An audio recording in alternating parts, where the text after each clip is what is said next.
आज हम जिस डॉक्यूमेंट का तजिया करेंगे वो है एफबीआर का सर्कुलर नंबर 7 ऑफ 2025-2026 जो कि फेडरल बोर्ड ऑफ रेवेन्यू ने मोरखा 31 मार्च 2026 को जारी किया है। इसका मौजू है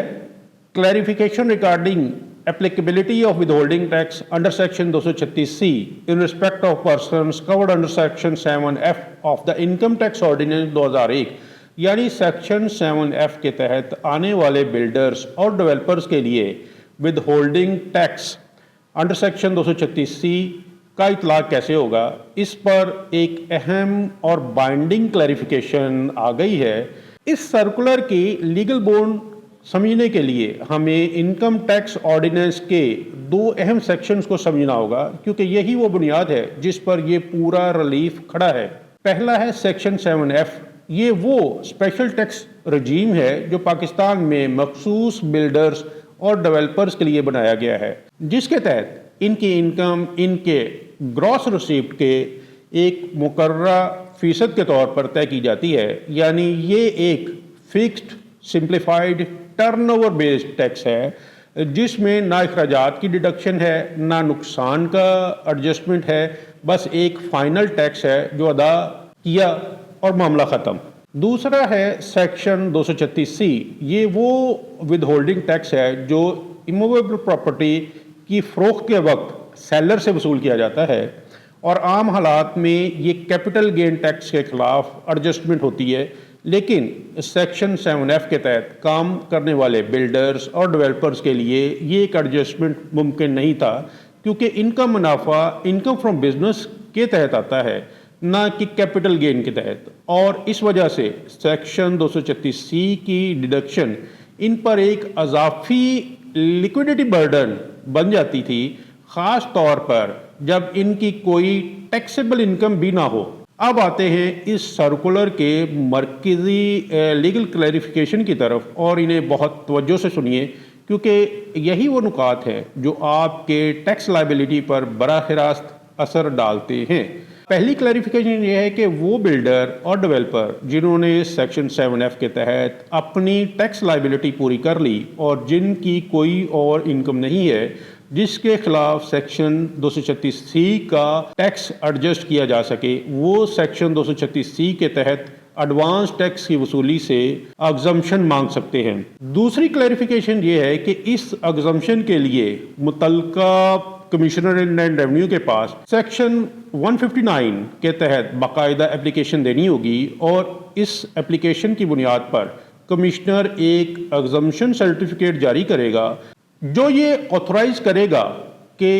इमूवेबल प्रॉपर्टी की फरोख्त के ट्रांजैक्शंस पर 236C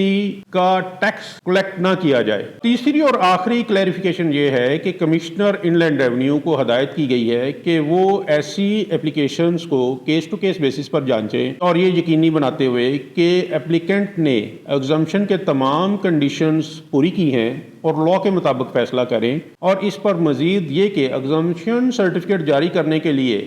कमिश्नर और चीफ कमिश्नर के लिए जो प्रिस्क्राइब्ड टाइम लाइन्स मुकर्रर की हैं वो इप्सो फैक्टो यानी खुद ब खुद लागू होंगी, यानी एफबीआर ने डिले की कोई गुंजाइश नहीं छोड़ी। सीनियर लीगल प्रैक्टिशनर की हैसियत से बिल्कुल सीधी लीगल एडवाइस करूंगा, अगर आप बिल्डर या डेवलपर हैं और सेक्शन 7F के तहत रजिस्टर्ड हैं, तो सबसे पहले ये कन्फर्म करें कि आपने सेक्शन 7F के तहत अपनी टैक्स लायबिलिटी मुकम्मल तौर पर डिस्चार्ज की है, क्योंकि ये एग्जम्पशन की पहली और सबसे बुनियादी शर्त है। फिर अपने टैक्स कंसल्टेंट या लॉयर के साथ बैठ जाएं और सेक्शन 159 के तहत कमिश्नर इनलैंड रेवेन्यू के पास एग्जम्पशन सर्टिफिकेट के लिए बाकायदा एप्लीकेशन दें, और एप्लीकेशन में वाज़ेह तौर पर यह साबित करें कि आपकी कोई और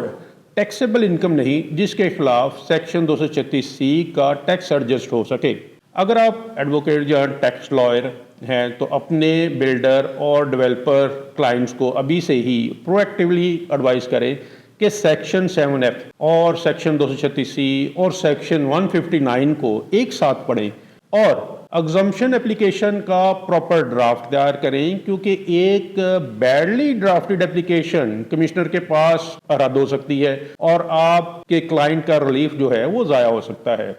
اور اگر آپ لا اسٹوڈنٹ یا لیگل ٹرینی ہیں تو یہ سرکولر آپ کے لیے لائیو لیگل کیسز کی سٹڈی ہے۔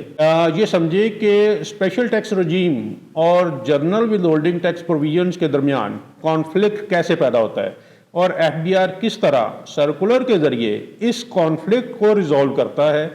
یہ ٹیکس لا کا ایک انتہائی اہم پریکٹیکل کانسیپٹ ہے۔ تو آج کا باٹم لائن یہ ہے کہ ایف بی آر نے پاکستان کی کنسٹرکشن اور ریئل اسٹیٹ انڈسٹری کو ایک بڑا لیگل سگنل دیا ہے، اور سیکشن 7F کے تحت ٹیکس ادا کرنے والے بلڈرز اور ڈیولپرز اب سیکشن 236C کی ڈبل ٹیکسیشن کے بوجھ سے لیگلی نجات پا سکتے ہیں، لیکن صرف تب جب ایلیجیبلٹی کنڈیشنز پوری کریں اور سیکشن 159 کے تحت پراپر اپلیکیشن دیں۔ ایک چیز یاد رکھیے گا، ٹیکس لا میں ریلیف کبھی خود بخود نہیں آتا، آپ کو اسے کلیم کرنا پڑتا ہے، اسے پروف کرنا پڑتا ہے اور اسے لیگل پروسیس کے ذریعے سیکیور کرنا پڑتا ہے۔ جو آج یہ پروسیس سمجھ لے گا وہی کل فائنینشلی پروٹیکٹڈ رہے گا۔